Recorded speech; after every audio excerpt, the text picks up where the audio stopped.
Sean O'Mara was Ocreations, and during one of my later quarters at the Art Institute of Pittsburgh, he was my instructor, and it was a course where we had to actually come up with a product. I had a cologne that was called Quiet Storm. It sounds really funny when I think about it. And I came in and I dressed the part, and I wore all black, and I turned the lights off, and I did this whole presentation about Quiet Storm. And I had this whole marketing campaign, and I had the brochure and the sample of the cologne. And my buddy Aaron and I we had a photo shoot, and we took the pictures for the brochure, and I came up with this whole marketing campaign, and I had stats and figures and target markets, and I really went above and beyond, because Sean he's really an amazing teacher, and I wanted to impress him. And by the end of the presentation, he loved it, and we joke about it to this day. He says, "It's Quiet Storm." He said, "That's what got me, Quiet Storm." So after that presentation, he recommended me for the design studio course, where we actually worked with clients.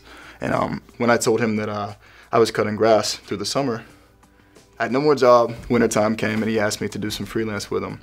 And we did. I believe my first project was a New York Times ad for Perillo Tours. And then another one, and then another one. And then we got busy enough to the point where he said he had enough freelance clients that I was doing his work. He was art directing me.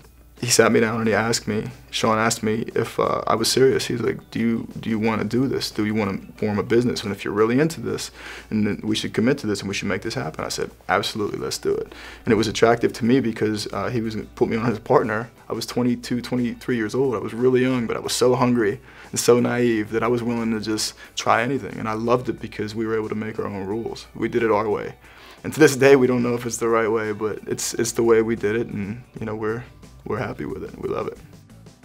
My dad's actually the one who was he taught me at an early age it's okay to be creative. I mean, we used to draw pictures when I was 2, 3 years old at the kitchen table every morning on the weekends. We would just spend hours, and I would try to draw what he was drawing. And we would sing and dance and make up songs and blast music and play the drums, and so art and music to me was my whole entire childhood. Into adulthood, it's still the same way. And I was, he taught me the basic 4 on the floor rhythms when I was 3 years old. So I mean, it was just there. It was just something we did, And as you get older, you realize that not everybody had that. Not everybody grew up that way. So I just knew it was okay to be that way. That's all I knew how to be. My style was a little more animated, I guess. I actually was an animation major for a year at the Art Institute, and I couldn't hack it. Once we got into the computer animation, I didn't have the patience for it, and that's when I knew I had to do something that was quicker fix, and so graphic design was where I ended up. This was for a ribbon wing festival. They actually designed the characters first separately, so you had this ribbon wing, so we did the chicken and the pig. So it started with a tiny sketch, we blew it up, and it ended up turning into the final concept, the logo. It was a trip for me to watch my sketches at first turn into digital illustrations, because I never knew what that was until I got to the Art Institute, and then I learned how to use the technology to make that happen. I started messing with music production once we finally got a computer in my mother's house. Had a keyboard, and it was just drums and a keyboard and a boom box, and we would just do what we could to just write songs. My cousin and I started writing them, and I learned that I didn't know what I was doing, but people liked it. And it was like, once you start putting something out and you get good feedback. And I caught the attention of my producer now. I met him when I was 16. I recorded my first cut in the studio when I was 16.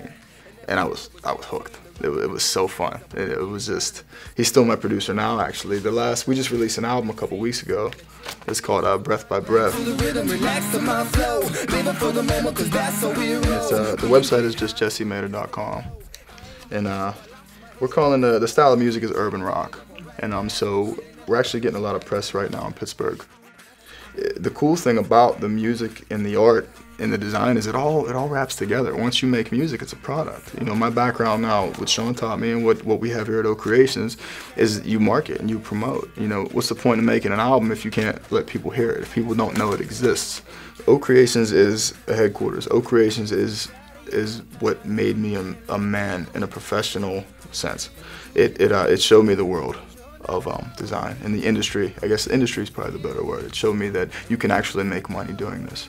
You know, it's a family type of atmosphere we have down here, and I want ocreations to be around forever, or until Sean and I look at each other one day and we say, "I've had enough. I can't do it anymore." And you know, really, I'm not a big planner. You know, and Sean and I, we didn't know what we were doing when we started it. But now that it's rolling, it's such a huge part of our lives that I don't think either one of us could live without it. You know, it's just become part of us. You can always come home. You can always come home. You can always come home. You can always come home. You can always come home. You can always come home.